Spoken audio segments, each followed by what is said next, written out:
स्वागत है आप सभी का आपके अपने channel all is one exam में। हम बीएड फर्स्ट ईयर के फर्स्ट पेपर जिसका नाम है ज्ञान एवं पाठ्यक्रम नॉलेज एंड करिकुलम उसके 4th यूनिट के क्वेश्चंस को कर रहे हैं।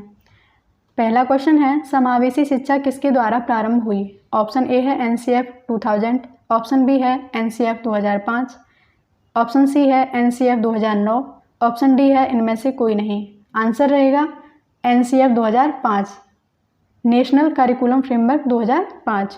याद रखेंगे इसका पूरा नाम है राष्ट्रीय पाठ्यचर्या की रूपरेखा 2005। इसने ही समावेशी शिक्षा का कंसेप्ट दिया है। समावेशी शिक्षा क्या होती है? समावेशी शिक्षा एक ऐसी शिक्षा होती है जिसमें सामान्य बच्चा और विशिष्ट बालक दोनों प्रकार के बच्चों को एक ही क्लासरूम में शिक्षण अधिगम की प्रक्रिया को पूर्ण कराया जाता है।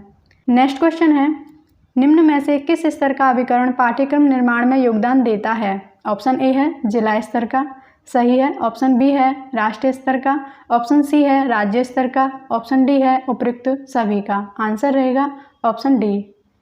नेक्स्ट क्वेश्चन है एनसीएफ 2005 की राष्ट्रीय संचालक समिति के अध्यक्ष कौन थे। जो राष्ट्रीय पाठ्यचर्या की रूपरेखा 2005 बनाई गई थी उस संचालक समिति के अध्यक्ष आपसे पूछे गए हैं, तो ये थे प्रोफेसर यशपाल।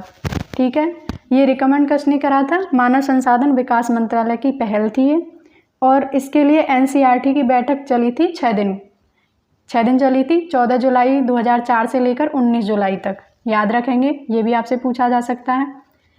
इस पर 6 दिन की बैठक चली थी और सभी मुद्दों पर विचार विमर्श करा गया था उस बैठक में, और विचारों एवं अपेक्षाओं के गहन मंथन में बड़ी संख्या में प्रतिष्ठित विद्वानों ने, शिक्षकों ने, अभिभावकों ने और गैर सरकारी संस्थानों के प्रतिनिधियों ने भी भाग लिया था। इसमें इन सभी ने इसमें भाग लिया था। उसके बाद ये राष्ट्रीय पाठ्यचर्या की रूपरेखा तैयार करी गई थी। ठीक है, नेक्स्ट क्वेश्चन है एनसीएफ 2005 की राष्ट्रीय संचालक समिति में सदस्यों की संख्या आपसे पूछी गई है, तो आंसर क्या रहेगा? ऑप्शन सी 35 थी। नेक्स्ट क्वेश्चन है 10+2+3 शिक्षा संरचना पूरे देश में अनिवार्य रूप से लागू की गई थी। ऑप्शन ए है एनईपी 1968 द्वारा, ऑप्शन बी है एनसीईआरटी द्वारा, ऑप्शन सी है एनईपी 1986 के द्वारा, ऑप्शन डी है कोठारी आयोग द्वारा। 10+2+3 की शिक्षा संरचना पूरे देश में अनिवार्य रूप से लागू करी गई थी एनईपी 1986 के द्वारा। पूरा नाम क्या है? National education policy 1986। याद रखेंगे इनके पूरे नाम भी। नेक्स्ट क्वेश्चन है राष्ट्रीय पाठ्यचर्या की रूपरेखा 2005 किसके द्वारा तैयार करी गई थी, तो वो करी गई थी एनसीईआरटी के द्वारा। 6 दिन बैठक चली थी, याद रखेंगे 14 जुलाई से 19 जुलाई। नेक्स्ट क्वेश्चन में आपसे पूछा गया है संसाधन विकास मंत्रालय ने किस दिन एनसीईआरटी की कार्यकारिणी बैठक बुलाई थी, तो आपको पहले बता दिया गया है 14 जुलाई को पहली बैठक हुई थी और चली थी 19 जुलाई तक। नेक्स्ट क्वेश्चन है राष्ट्रीय पाठ्यचर्या रूपरेखा 2005 का उद्देश्य क्या था। ऑप्शन ए है विभिन्न प्रकार के अनुशासनों में संबंध स्थापित करना, ऑप्शन बी है बालकों के लिए सांस्कृतिक एवं आध्यात्मिक विकास करना, ऑप्शन सी है परीक्षा को अधिक लचीला तथा एकीकृत बनाना, ऑप्शन डी है उपयुक्त सभी। आंसर रहेगा ऑप्शन डी।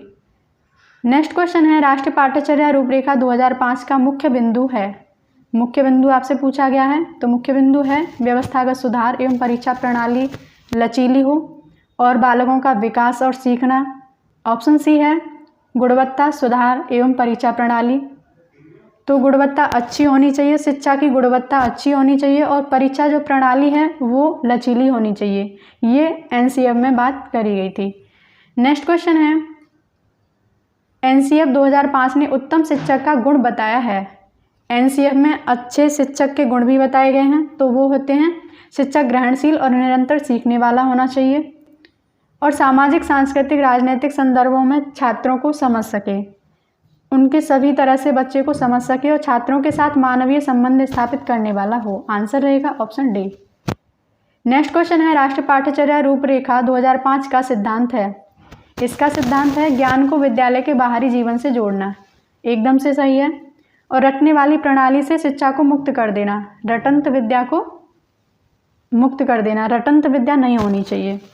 ऑप्शन सी है सभी बालकों के लिए कक्षा में समावेशी वातावरण उत्पन्न करना ताकि सभी तरह के बच्चे उसी क्लास में सीख पाएँ। आंसर क्या रहेगा? Option D. नेक्स्ट क्वेश्चन है राष्ट्रीय पाठ्यचर्या रूपरेखा 2005 किन कक्षाओं से संबंधित है?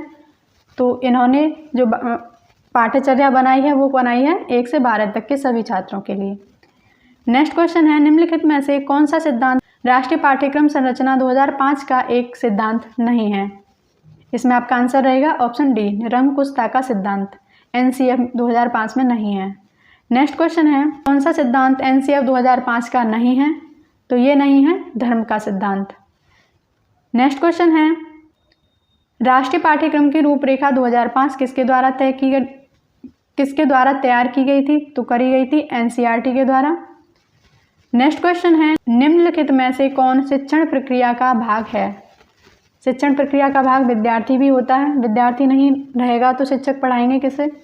शिक्षक भी रहेगा और पाठ्यक्रम भी रहेगा। आंसर क्या रहेगा? Option D. नेक्स्ट क्वेश्चन है राष्ट्रीय पाठ्यचर्या रूपरेखा 2005 को कितने अध्याय में बांटा गया है? तो हम आपको बता दें कि राष्ट्रीय पाठ्यचर्या रूपरेखा 2005 को 5 भागों में बांटा गया है, जिसके नाम भी आपसे पूछे जा सकते हैं। प्रथम अध्याय है इसका, पहला जो अध्याय है, पहला अध्याय है परिप्रेक्ष्य और दूसरा जो अध्याय है वो है सीखना और ज्ञान। तीसरा अध्याय है पाठ्यचर्या के क्षेत्र हैं, स्कूल की अवस्था और उसके आकलन हैं। चौथा अध्याय है विद्यालय और कक्षा का वातावरण से संबंधित है और 5वां अध्याय व्यवस्थागत सुधार से संबंधित है, याद रखेंगे। नेक्स्ट क्वेश्चन है नया पाठ्यक्रम 2005 किन जगहों पर सभा आयोजित करके तैयार किया गया था? ऑप्शन ए है मैसूर भोपाल, ऑप्शन बी है भुवनेश्वर, ऑप्शन सी है अजमेर शिलांग, ऑप्शन डी है उपयुक्त सभी। तो इन सभी पर बैठक करी गई थी। आंसर रहेगा ऑप्शन डी।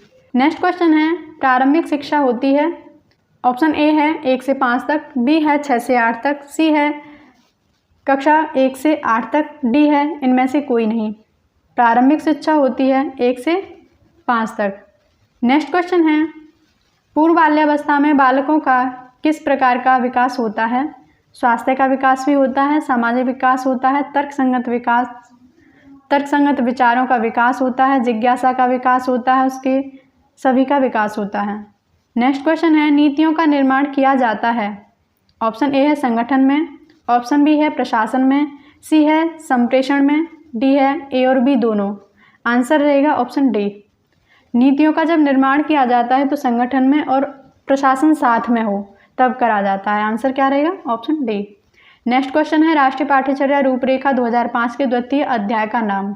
आप सभी जानते हैं द्वितीय अध्याय का क्या नाम है? सीखना और ज्ञान, हम पहले ही देख चुके हैं।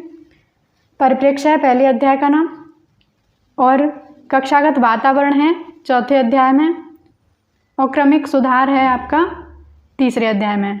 5वां अध्याय क्या है? सुधार, याद रखेंगे।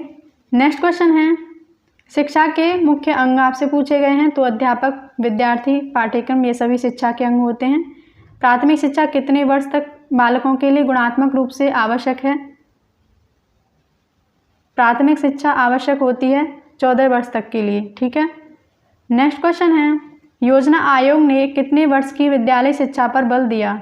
योजना आयोग ने 12 वर्ष तक की विद्यालय शिक्षा पर बल दिया है।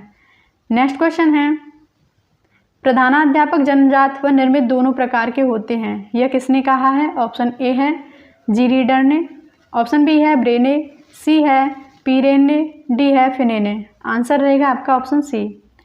नेक्स्ट क्वेश्चन है गणित विषय का पाठ्यक्रम बालकों के किन स्तरों को ध्यान में रखकर बनाना चाहिए? जब गणित विषय को बनाते हैं तो क्या ध्यान में रखा जाता है? सोचने समझना, विश्लेषण करना, तर्कसंगत विचार करना, ये सभी का। नेक्स्ट क्वेश्चन है नई शिक्षा नीति में किन की उपलब्धियों को राष्ट्रीय स्तर पर विकसित किया जाएगा? तो शिक्षकों की, ऑप्शन बी है छात्रों की, ऑप्शन सी है शिक्षण संस्थाओं की, डी है उपयुक्त सभी। तो इन सभी की उपलब्धियों को विकसित किया जाएगा। नेक्स्ट क्वेश्चन है किस सामाजिक कारक की भूमिका पाठ्यक्रम में नहीं होती? ऑप्शन ए है शिक्षक की योग्यता, ऑप्शन बी है शिक्षक का जीवन दर्शन, ऑप्शन सी है शिक्षक का व्यवहार, ऑप्शन डी है शिक्षक की जाति। पाठ्यक्रम में करिकुलम में शिक्षक की क्या जाति है, क्या धर्म है, इसकी कोई भूमिका नहीं होती। नेक्स्ट क्वेश्चन है माध्यमिक शिक्षा आयोग के अनुसार शिक्षा का कौन सा उद्देश्य नहीं है? तो इसमें आपका आंसर रहेगा ऑप्शन डी, धार्मिक प्रवृत्ति का विकास करना, ये माध्यमिक शिक्षा आयोग, इसको आप मुदालियर आयोग के नाम से भी जानते हैं। इसने धार्मिक प्रवृत्ति का विकास करने के लिए ऐसा कोई उद्देश्य इसका नहीं है।